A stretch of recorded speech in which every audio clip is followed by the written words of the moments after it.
ಅಹಮದಾಬಾದ್ನಲ್ಲಿ ವಿಮಾನ ಪತನ ಪ್ರಕರಣ.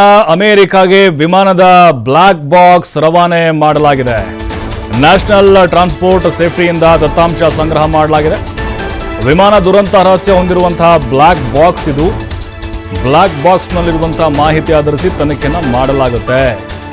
ನೋಡಿ, ಈ ದುರಂತದ ರಹಸ್ಯ ಕಾರಣಗಳು ಆ ಬ್ಲಾಕ್ ಬಾಕ್ಸ್ನಲ್ಲಿ ಅಡಗಿದೆ. ಈಗ ಅಮೆರಿಕಾಗೆ ಅದನ್ನು ಕಳಿಸ್ಕೊಡ್ಲಾಗಿದೆ. ಅದನ್ನು ಆಧಾರವಾಗಿಟ್ಕೊಂಡು ತನಿಖೆಯನ್ನು ಮಾಡ್ತಾರೆ. ಒಂದು ಪಾಪ್ ಕಿಟ್ ಅಂತ ಇರುತ್ತೆ ಅದರಲ್ಲಿ. ಅಂದರೆ ಅದು ವಾಯ್ಸ್ ಏನಿದೆ ಅದು ರೆಕಾರ್ಡ್ ಆಗುತ್ತೆ ಅದರಲ್ಲಿ. ಅಲ್ಲಿ ಪೈಲಟ್ ಮಾತಾಡಿರೋದು, ಕೋ ಪೈಲಟ್ ಮಾತಾಡಿರೋದು, ಅಲ್ಲಿ ATCಯಿಂದ ಮಾತಾಡಿರೋದು ಇದೆಲ್ಲವೂ ಕೂಡ ಅದರಲ್ಲಿ ರೆಕಾರ್ಡ್ ಆಗಿರುತ್ತೆ. ಈಗ ಅಮೇರಿಕಾಗೆ ಆ ಬ್ಲ್ಯಾಕ್ ಬಾಕ್ಸನ್ನು ರವಾನೆ ಮಾಡಲಾಗಿದೆ. ಅಮೇರಿಕ ಯಾಕೆ ಕಳಿಸಿದ್ರು ಅಂತ ಹೇಳಿದ್ರೆ, ಅದೇ ಅಮೇರಿಕ ಮೂಲದ ಕಂಪ್ನಿದು. ಬೋಯಿಂಗ್ ವಿಮಾನ 787-8 ಅವ್ರದ್ದೇ, ಇದು ಅಮೇರಿಕಾದವ್ರದ್ದೇ. ಹಾಗಾಗಿ ಈಗ ದತ್ತಾಂಶ ಕೂಡ ಸಂಗ್ರಹ ಮಾಡಲಾಗ್ತಿದೆ. ವಿಮಾನದ ದುರಂತಕ್ಕೆ ಕಾರಣ ಏನು ಅನ್ನೋದು ಆ ಬ್ಲ್ಯಾಕ್ ಬಾಕ್ಸ್ನಲ್ಲಿ ರಹಸ್ಯ ಅಡಗಿದೆ. ಅವತ್ತು ಆ ಘಟನೆ ಆದಾಗ ಬಹಳ ತೀವ್ರವಾದಂಥ ಹುಡುಕಾಟ ನಡೀತು.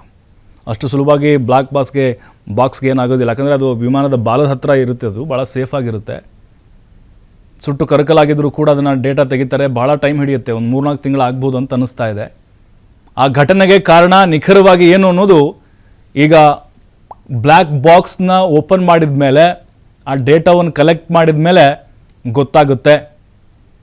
ಅಂದರೆ ಅಲ್ಲಿ ವಿಮಾನ ಎಷ್ಟೊತ್ತಿಗೆ ಟೇಕ್ ಆಫ್ ಆಯಿತು, ಆ ಟೈಮ್ನಲ್ಲಿ ಏನಾಯಿತು, ಪಕ್ಷಿ ಏನಾದರೂ ಅಡ್ಡಿ ಬಂತಾ, ಅಥವಾ ಅಲ್ಲಿ ಪೈಲಟ್ ಅವ್ರದ್ದು ನಿರ್ಲಕ್ಷ್ಯನ, ಅಥವಾ ಹವಾಮಾನ ವೈಪರೀತ್ಯ ಕಾರಣನ, ತಾಂತ್ರಿಕ ದೋಷನ, ಇದೆಲ್ಲವೂ ಕೂಡ ತನಿಖೆ ಆದ ಮೇಲೆ ಗೊತ್ತಾಗುತ್ತೆ.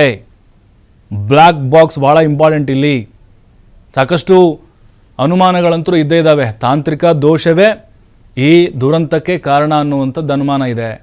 ಅದು ನಿಖರ ಆಗಬೇಕಲ್ವ, ಅದೇ ಕ್ಲಿಯರಾಗಿ ಗೊತ್ತಾಗಬೇಕಂದ್ರೆ ಈ ಬ್ಲ್ಯಾಕ್ ಬಾಕ್ಸ್ ಈಗ ಅಮೇರಿಕ ಕಳಿಸಿದ್ದಾರೆ.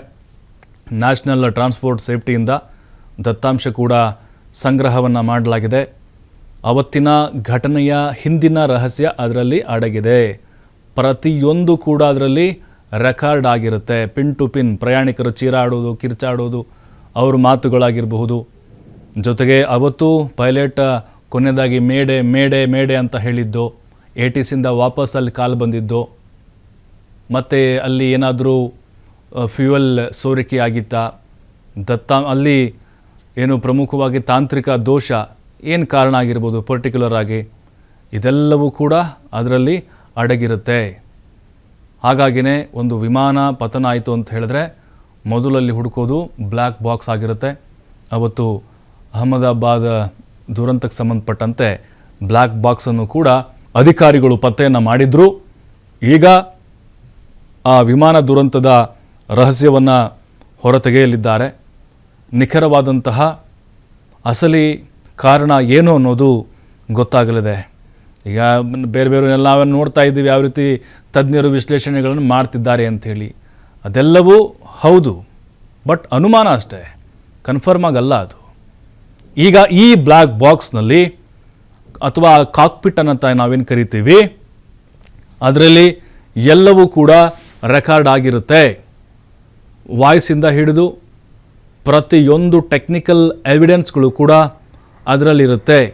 ಪೈಲಟ್ದೇನಾದರೂ ಬೇಜವಾಬ್ದಾರಿನ ಇಲ್ಲಿ ಯಾವ ರೀತಿಯಾಗಿ ತಾಂತ್ರಿಕ ದೋಷಕ್ಕೆ ಕಾರಣ ಆಯಿತು, ಇದರ ರಹಸ್ಯವನ್ನು ಭೇದಿಸಲಾಗುತ್ತೆ.